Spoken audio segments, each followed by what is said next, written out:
Hello everyone, সবাই কেমন আছেন? আশা করছি ভালো আছেন। তো আপনাদের অনেকের বাসায় হয়তো এরকম সিআরটি টিভি পড়ে আছে। তো সেই সিআরটি টিভিটাকে আপনারা ব্যবহার করতে পারছেন না। তো আজকের ভিডিওতে আমি আপনাদেরকে দেখাবো কিভাবে আপনারা আপনাদের বাসায় পড়ে থাকা সিআরটি টিভিকে শুধুমাত্র এরকম একটি অ্যান্ড্রয়েড টিভি বক্স ব্যবহার করার মাধ্যমে সেই সিআরটি টিভি বক্সটিকে আপনারা একটি গুগল টিভি বা অ্যান্ড্রয়েড টিভিতে রূপান্তর করতে পারেন। তো আমার বাসায় এই সিআরটি টিভিটা অনেকদিন ধরে পড়েছিল, তো আমি চিন্তা করলাম যে এটাতে একটা টিভি বক্স লাগিয়ে দেখি ভালোভাবে কাজ করে কিনা। তো টিভি বক্স লাগিয়ে এটা আমি দীর্ঘদিন ব্যবহার করেছি। ব্যবহার করার পর এখন আপনাদেরকে এই টিভি বক্স সম্পর্কে রিভিউ দিচ্ছি। এই টিভি বক্সটা হচ্ছে একটা নকল শাওমি টিভি বক্স, যদিও এটা অরিজিনাল শাওমি টিভি বক্স না, কিন্তু এই টিভি বক্সের পারফরমেন্স খুবই ভালো এবং এটা আপনাদের বাজেটের মধ্যেই থাকবে আমি আশা করছি।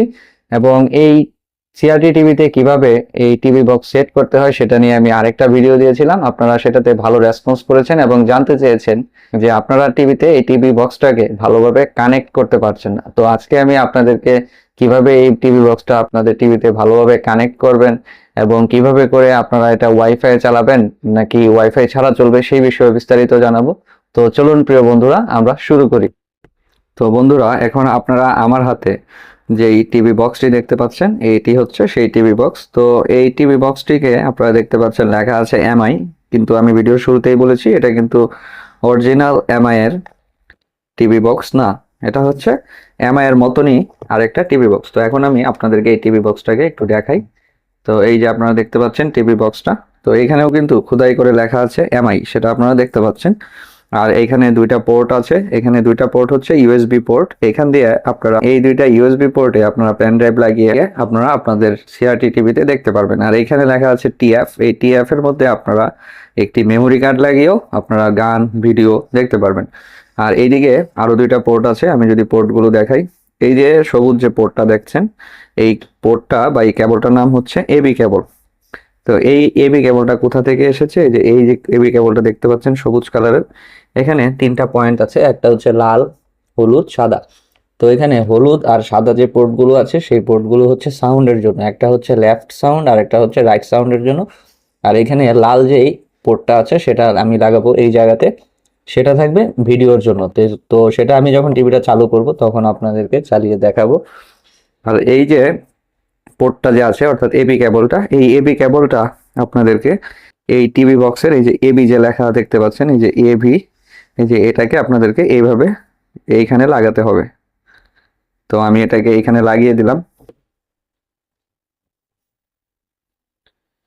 লাগিয়ে দেওয়ার পর এখন এইখানে আরেকটা কেবল দেখতে পাচ্ছেন, এটা হচ্ছে কিন্তু এই টিভি বক্সের পাওয়ার কেবল। এই যে টিভি বক্সটা আছে এটা হচ্ছে টিভি বক্সের অ্যাডাপ্টার। তো এই অ্যাডাপ্টারের লাইনটা হচ্ছে গিয়ে এটা হচ্ছে 5 ভোল্টের একটি অ্যাডাপ্টার। আমি যদি এই অ্যাডাপ্টারের এই লাইনটি যদি খুলি, আপনারা এখানে দেখতে পাচ্ছেন লেখা আছে কিন্তু 5 ভোল্ট, যে এখানে লেখা কত 5 ভোল্ট লেখা আছে, অর্থাৎ 5 ভোল্টের কানেকশনে আপনাদেরকে এই অ্যাডাপ্টারের লাইনটাকে লাগাতে হবে। তো এটাকে আমি এখানে লাগিয়ে দিলাম। আর এইখানে আপনারা দেখতে পাচ্ছেন যে আমি একটি ফ্যান সেট করেছি। ফ্যান সেট করার কারণ হচ্ছে এই টিভি বক্স বা যে কোনো ধরনের টিভি বক্সই ব্যবহার করলে সেই টিভি বক্সগুলো কিন্তু গরম হয়। তো টিভি বক্সগুলো যদি গরম হয় তাহলে কিন্তু টিভি বক্সের পারফরমেন্স ড্রপ করে। তো পারফরমেন্স যেন ড্রপ না করে, ভালো পারফরমেন্স যেন পাওয়া যায়, সেই কারণে আমি একটি কুলিং ফ্যান লাগিয়েছি। তো এই কুলিং ফ্যানটি চালানোর জন্য আমি 3টি লিথিয়াম আয়ন ব্যাটারি ব্যবহার করি এবং এইখানে একটি ভোল্ট মিটার যুক্ত করেছি, কারণ এখানে যেহেতু আলাদা করে কোনো বিএমএস লাগানো নেই। তো সেই কারণে এই ব্যাটারিগুলো যদি অতিরিক্ত ডিসচার্জ হয়ে যায় তাহলে কিন্তু আমার এই ব্যাটারিগুলো নষ্ট হয়ে যাবে। তো আমি যদি এই ফ্যানটাকে চালিয়ে দেখাই, এখানে একটি সুইচও আমি যুক্ত করেছি। তো আমি ফ্যানটাকে যদি চালিয়ে দেখাই, দেখতে পাচ্ছেন যে 11.5 ভোল্ট বা 6 ভোল্ট এখন শো করছে। তো এই লিথিয়াম ব্যাটারি, 3টা লিথিয়াম ব্যাটারির সর্বোচ্চ ডিসচার্জ আপনারা করতে পারবেন 10.8 ভোল্ট পর্যন্ত, কিন্তু এখানে আছে 11.6 ভোল্ট। এতটুকু চার্জ দিয়ে এই ফ্যানটাকে 7 থেকে 8 ঘন্টা চালানো যাবে, কারণ এটা এটা হচ্ছে একটি পিসির কুলিং ফ্যান। আর এই কুলিং ফ্যানের পাওয়ার কনজাম্পশন অনেক কম। তো প্রিয় বন্ধুরা, অনেক কথা বলে ফেললাম, এখন আমি আপনাদেরকে দেখাই যে কিভাবে আপনারা এটাকে চালু করবেন। তো আমি এই টিভি বক্সটাকে এখন এইখানে সাইড করে রাখছি। আমি টিভি বক্সটাকে এখানে রাখলাম, বুঝছেন, এখানে একটি প্লাগের মধ্যে আমি টিভির যে লাইনটা আছে এবং অ্যাডাপ্টারের যে লাইনটা, এই দুইটা লাইন একত্রে সংযুক্ত করেছি। এখন এইগুলোকে আমি এখন কারেন্টের সকেটে লাগিয়ে দেব।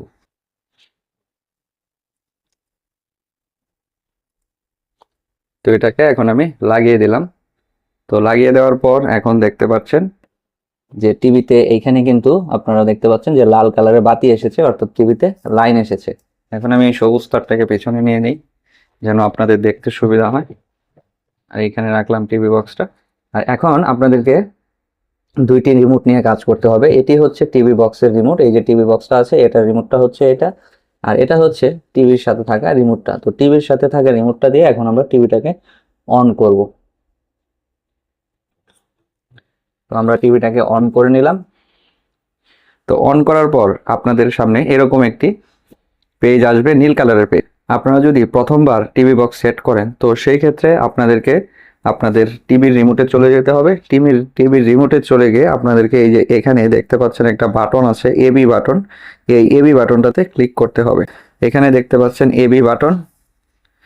তো প্রথমবার যদি সেট করতে চান তো সেই ক্ষেত্রে আপনাদেরকে এই এবি বাটনে ক্লিক করতে হবে। তো আমি যেহেতু এটা আগে সেট করেছি আমার তো আর এবি বাটনে ক্লিক করার প্রয়োজন নেই, আপনাদেরকে আরও একটা বাটনে ক্লিক করতে হবে। আপনাদেরকে এই যে টিভি বক্সের রিমোটটা আছে এই রিমোটটাকে আপনাদেরকে এই টিভি বক্সের সাথে কিন্তু ব্লুটুথ ভাবে কানেক্ট করতে হয়। তো ব্লুটুথ ভাবে কানেক্ট করার জন্য যখন আপনারা প্রথম টিভি বক্স সেট আপ করবেন তখন এক এক টিভি বক্সে এক এক রকম পদ্ধতি থাকে। আমার এই টিভি বক্সের পদ্ধতি ছিল যে একসাথে ভলিউম আপ বাটন এবং পাওয়ার বাটনটা চেপে ধরতে হয়েছিল। তো এখানে পাওয়ার বাটনটা হচ্ছে গিয়ে এই যে লাল কালারেরটা হচ্ছে পাওয়ার বাটন, আর ভলিউম আপ বাটন হচ্ছে এই যে এটা। এই দুইটাকে একসাথে আমি 6 থেকে 7 সেকেন্ড চেপে ধরেছিলাম। তারপর এই রিমোটটা এই বক্সের সাথে অটোমেটিক্যালি কানেক্টেড হয়ে গিয়েছিল। তো এটা কিন্তু আসলে ব্লুটুথ রিমোট। তো এখন দেখতে পাচ্ছেন স্ক্রিনে নীল হয়ে আছে। তো স্ক্রিনটাকে আমি এখন ঠিক করবো কিভাবে? ঠিক করার জন্য আমি আপনাদেরকে প্রথমে যে বলেছিলাম যে লাল কালারের যে কেবলটা, ওই লাল কেবলটাকে এখন আমাকে লাগাতে হবে এই যে এইখানে, ওইখানে লাগিয়ে দিলাম। লাগিয়ে দেওয়ার পর দেখতে পাচ্ছেন যে এখন কিন্তু টিভিটি চলে এসেছে।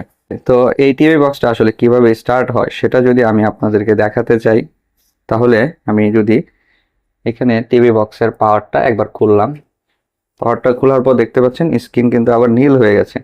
তো এখন এই পাওয়ারটাকে আমি আবার এখানে লাগিয়ে দিচ্ছি। তো লাগিয়ে দেওয়ার পর এখন আপনারা স্ক্রিনে দেখতে পারবেন গুগল লেখা, এইখানে লেখা দেখাচ্ছে গুগল টিভি। অর্থাৎ এই অ্যান্ড্রয়েড টিভি বক্সটি মূলত হচ্ছে একটি গুগল টিভি বক্স, যেটি দিয়ে আপনারা সব ধরনের কাজ করতে পারবেন, যে কোনো ধরনের অ্যাপস নামিয়ে এই টিভির মাধ্যমে চালাতে পারবেন। মানে কোনো সমস্যা ছাড়াই আপনারা 300 থেকে 400 চ্যানেল দেখতে পারবেন। কিন্তু কোনো মানুষ তো আসলে 300 থেকে 400 চ্যানেল দেখে না, এত চ্যানেল দেখার সময় আসলে আমাদের কারোরই নেই। তো আমি কিন্তু আপনাদের জন্য এই চ্যানেলে আপলোড দিয়েছিলাম যে কিভাবে আপনারা এই টিভি বক্সের মধ্যে অ্যাপস ইনস্টল করবেন। আপনাদের যদি সেই বিষয়েও সমস্যা থাকে আমি আরও একটি ভিডিওতে আপনাদেরকে দেখিয়ে দিব। তো এখন দেখতে পাচ্ছেন টিভিটি কিন্তু চলে এসেছে। তো অনেক ভাইয়েরা আবার কমেন্ট করেছেন যে টিভিতে কিন্তু সাউন্ড আসছে না। তো টিভিতে সাউন্ড আসার জন্য আপনাদেরকে একটি কাজ করতে হবে। টিভিতে যখন আপনাদেরকে, এটা হচ্ছে টিভি বক্সের হোম পেজ, যখন এই হোম পেজটা আসবে তখন আপনাদেরকে এই টিভি বক্সের যে প্লাস বাটনটা আছে না, এই প্লাস বাটনটাতে কয়েকবার চাপ দিতে হবে। এই প্লাস বাটনটাতে যদি কয়েকবার চাপ দেন তাহলে কিন্তু টিভির ভলিউম বেড়ে যাবে। আর প্লাস বাটনে, আর যদি মাইনাস বাটনে চাপ দেন তাহলে কিন্তু আপনারা টিভির সাউন্ড যদি 100তেও দেন তবুও কিন্তু কিছু শুনতে পারবেন না, কারণ এই সাউন্ডটা প্রডিউস হচ্ছে টিভি বক্সে। তো সেই কারণেই এটা টিভি বক্সের সাউন্ড। তো এই কারণে প্লাস বাটনে আপনারা ক্লিক করবেন, কয়েকবার ক্লিক করে রেখে দিবেন। এখন যদি আমি আপনাদেরকে দেখাই ইউটিউবে একটি ভিডিও প্লে করে, আমি চলে যাচ্ছি ইউটিউবে।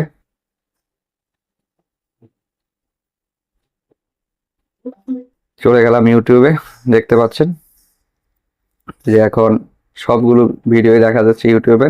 এবং এই ইউটিউবে কিন্তু আপনারা শর্টসও দেখতে পারবেন। এই যে আপনারা দেখতে পাচ্ছেন শর্টস, এই শর্টসগুলোও কিন্তু আপনারা খুব ভালোভাবে দেখতে পারবেন। তো আমি যদি একটা ভিডিওতে ক্লিক করি তাহলে দেখতে পারবেন যে এখানে কিন্তু শর্টসও চলছে। এখানে আপনার শর্টস, লং ভিডিও সব দেখতে পারবেন। তো আপনারা চাইলে এই টিভি বক্সে যে কোনো অ্যাপস ইনস্টল করলে যে কোনো খেলাও দেখতে পারবেন। এখানে দেখতে পাচ্ছেন যে এই অ্যাপটার নাম হচ্ছে ক্লিকফাই টিভি এবং আরেকটা আছে স্পোর্টস জেটফাই অ্যাপেক। তো এই দুইটার মধ্যে আসলে আপনারা টিভি চ্যানেল এবং খেলার চ্যানেল দুটোই পাবেন। তো অনেক ভাইয়েরা আবার এটাও প্রশ্ন করেছেন যে টিভিটা তো দেখা যাচ্ছে লাফাচ্ছে স্ক্রিনে, কিছুক্ষণ পর পর দেখা যাচ্ছে লাফাচ্ছে। আসলে এটা লাফায় না, এটা হচ্ছে সিআরটি টিভির একটা বৈশিষ্ট্য। কারণ সিআরটি টিভিতে যখন আমরা ক্যামেরা ধরি তখন সিআরটি টিভি এরকম লাফায়, কিন্তু আসলে বাস্তবে খালি চোখে এটা দেখা যায় না। তো এখানে দেখতে পাচ্ছেন যে সকল প্রকার খেলাধুলার চ্যানেল আছে। এখন আমি যদি এইখান থেকে চলে যাই এই ক্যাটাগরিসে চলে গেলে এখান থেকে আপনারা ইন্ডিয়া, পাকিস্তান, বাংলাদেশ মানে যত ধরনের খেলার চ্যানেল আছে সব ধরনের দেখতে পারবেন। পাশাপাশি আপনাদের প্রয়োজনীয় যে টিভি চ্যানেলগুলো আছে সেগুলো দেখতে পারবেন। এখানে আমি বাংলাতে ক্লিক করার পর দেখতে পাচ্ছেন বাংলাদেশি সকল চ্যানেল এখানে চলে এসেছে। এটাতে একটাতে ক্লিক করলেই আপনারা বাংলাদেশি চ্যানেলগুলো দেখতে পারবেন। এখন আমি যদি একটা বাংলাদেশি চ্যানেল, যেমন এখানে আছে বিটিভি, এই বিটিভিতে যদি এখন আমি ক্লিক করে দেখাই, তাহলে আপনারা দেখতে পারবেন যে বিটিভি কিন্তু চলছে। এই যে দেখেন বিটিভি কিন্তু খুব ভালোভাবে চলছে। তো এভাবে করে আপনারা যে কোনো ধরনের চ্যানেল এই টিভি দিয়ে দেখতে পারবেন। তো এখন আমি যদি আপনাদেরকে একটি ইন্ডিয়ান চ্যানেল দেখানোর চেষ্টা করি, আমি চলে গেলাম ইন্ডিয়াতে, স্টার, এই স্টারে ক্লিক করব। দেখি স্টারের মধ্যে কি কি চ্যানেল দেখতে পাওয়া যায়। তো এখানে ক্লিক করার পর আপনাদেরকে কিছুক্ষণ অপেক্ষা করতে হবে। অপেক্ষা করার পর দেখতে পাচ্ছেন যে এখানে কিন্তু একটি মহাভারত চলছে বা একটি সিরিয়াল চলছে, সেটি আপনারা খুব ভালোভাবেই দেখতে পাচ্ছেন। তো এভাবে করে আপনারা যে কোনো ধরনের নাটক, সিনেমা, আপনারা চাইলে পাকিস্তানি চ্যানেলও দেখতে পারবেন। এই যে পাকিস্তানি চ্যানেলে প্রবেশ করলাম, এই যে একটা চ্যানেলের লিস্ট দেওয়া আছে, এখানে ক্লিক করলে অনেকগুলো চ্যানেল চলে আসবে। একটার মধ্যেই অনেকগুলো চ্যানেল আসলে থাকে। এই টিভি অ্যাপসটাতে এমন কোনো চ্যানেল নেই যেটা আপনারা খুঁজে পাবেন না, এবং এখানে প্রথম পেজে আসলে দেখতে পারবেন যে আজকে কোন কোন দলের খেলা আছে সেগুলো আপনারা পেয়ে যাবেন। তো এভাবে করেই কিন্তু আসলে মানুষ অ্যান্ড্রয়েড টিভি বক্সে আসলে অনেকগুলো চ্যানেল যে বলে থাকে যে 2000 চ্যানেল, 3000 চ্যানেল, এটা আসলে এভাবে করে দেখে থাকে। তো প্রিয় বন্ধুরা, আজকের ভিডিওটির মাধ্যমে আমি আশা করি আপনারা বুঝতে পেরেছেন কিভাবে একটি অ্যান্ড্রয়েড টিভি বক্স আপনারা ব্যবহার করবেন, এবং এই অ্যান্ড্রয়েড টিভি বক্সের মাধ্যমে অনেকগুলো অ্যাপস ইনস্টল করে কিভাবে আপনারা খেলা দেখবেন বা যে কোনো ধরনের টিভি দেখবেন। তো এই ভিডিওটি যদি ভালো লেগে থাকে ভিডিওটি একটি লাইক দিবেন এবং চ্যানেলটিকে সাবস্ক্রাইব করে আমাদের পাশে থাকবেন।